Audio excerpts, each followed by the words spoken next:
we did it using images like this, which are much more magnified than you typically get on the machine. So if you're just using that unzoomed globe view, putting one caliper and then the other to measure papilledema, you're going to find like the calipers are really overlapping, and it's hard to pick like where you put that bottom one, and you're using the roller ball and trying to make a small movement, but the caliper is jumping all over the place. So using the zoom feature is one way of trying to increase the resolution of your measurements. Another way is what we did in this study, which is to export them to packs. And on packs, you can blow stuff up as much as you want. Blow it up as big as you like until you're like, I feel like I could be confident in measuring. And then the other thing that's tricky is like, it's not that hard to pick the highest point of this bump. It's harder to pick like, where do I put the lower point? Because you don't have this line here continue through the back. Once you get to this elevation, you stop being confident in where that line goes. And often there's stuff like this happening on the other side. So where's my line that I'm going to use to go through here? Is it this lower one here? Should I be assuming it's this line? In which case I'm trying to take a point here and a point here and average the one in between. So there's still a bunch of stuff that we're going to need to get to a second generation research. In this study, what I did was I was the single measurer for all of these, so I tried to keep a strict same approach that didn't vary between kids.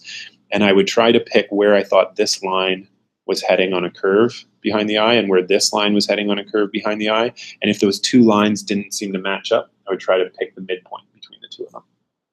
So there is indeed some like, the way a different person measures the same structure is going to be different, and we need to figure out what, like I can say 0.8, but if the other person measures a little different than me, we want to have a fudge factor that allows you to say, well, with confidence, it's this. And actually what we really want in the end is we probably want an automated system that does this analysis, right? You run this clip through an AI that spits out I've done 100,000 different measurements of the back of the eye as this clip rolled, and here's what I think is the elevation. And you guys will notice, but wait, there's a bunch of different measurements on the screen, because one of the things we had come to appreciate in doing this kind of research is there's differences not just in the height of the optic disc elevation, but also in the width. And people would talk about, well, that's a really broad kind of hump versus a really narrow peak, and I think that means something different about why there's optic disc elevation. But we don't know that for sure. So I did a few measurements. I measured the height, and then I had to pick a spot to measure width. So where do you measure width? Do you measure width at the very base of where things start to elevate?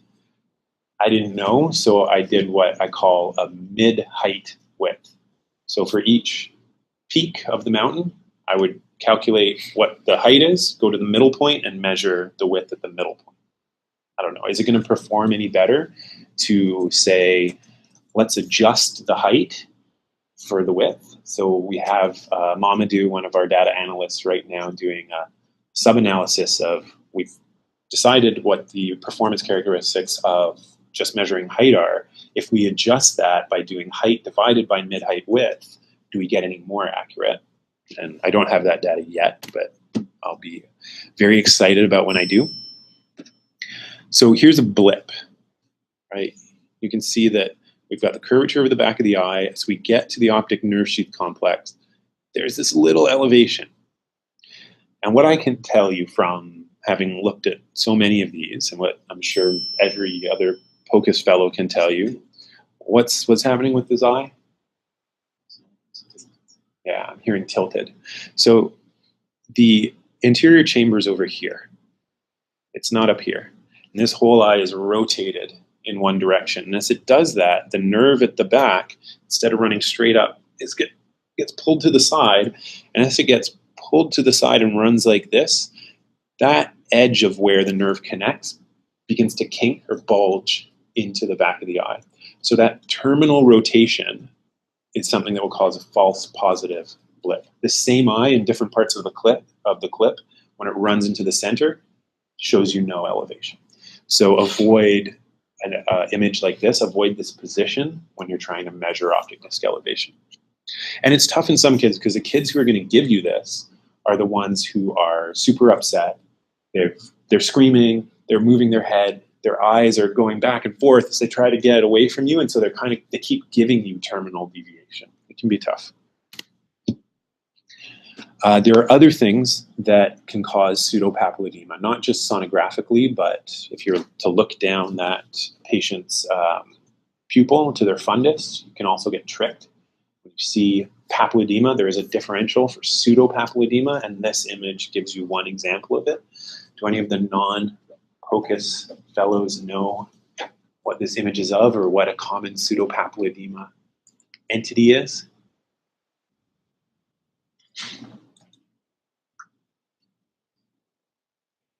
What about how you would describe what you see in this view? I'm going to circle here. If you had to describe what you're seeing. Drusen, amazing, awesome. It is indeed. Do you remember what drusen are? I don't know if I can explain it. They're protein deposits that eventually get calcified. Why they happen, nobody knows. They happen fairly commonly. Something between 1% to 5% of the population walks around with these little calcifications in the back of their eye. They're one of those things in medical school. They show you like choroidal rupture. They show you cotton wool spots and these images of what are all these things that can look dramatic but mean nothing. So drusen can look dramatic but mean nothing. It has a predilection for the optic nerve head. You'll get this lump that sits there. Drusen is German for pebble. That's essentially what it is, a rock in the optic nerve head that causes it to elevate. It's truly elevated. It looks elevated when you look at it, either in fundoscopy or in ultrasound, but it's not pathologic. So things to keep in mind: you're lucky if you have drusen as a kid and you see it like this calcified hyperechoic structure that shadows. Sorry.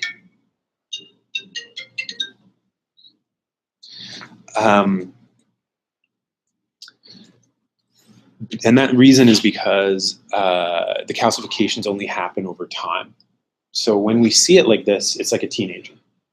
And when you see a 7-year-old with drusen who's sent in by an ophthalmologist because they were having some eye strain, they went to get their eyes checked, and the ophthalmologist says, "Holy crap, you have papilledema," you're not going to be able to say, "Oh, that's pseudopapilledema because I distinctively see your drusen." You're going to suspect it is because of the lack of headache and vomiting and the dramatic elevation. Like, how do those things go together?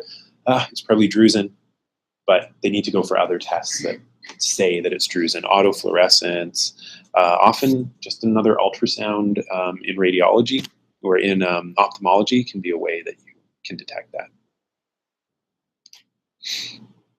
And we talked in the textbook reviews about how you want to know what your pretest characteristics are going in. So if you've got headache and vomiting, why I'm scanning your eyes, I'm scanning for the papilledema of increased ICP.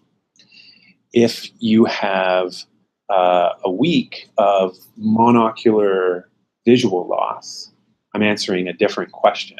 My question with your papilledema is, do you have optic neuritis and the papilledema that goes along with it?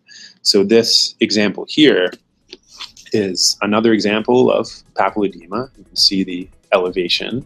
But if you were trying to do a research study and say, well, this test actually performed poorly for increased intracranial pressure because this patient with MS does not have increased intracranial pressure. So you have to have your population defined going in. But you definitely can use ultrasound in the same way for detecting papilledema regardless of its cause.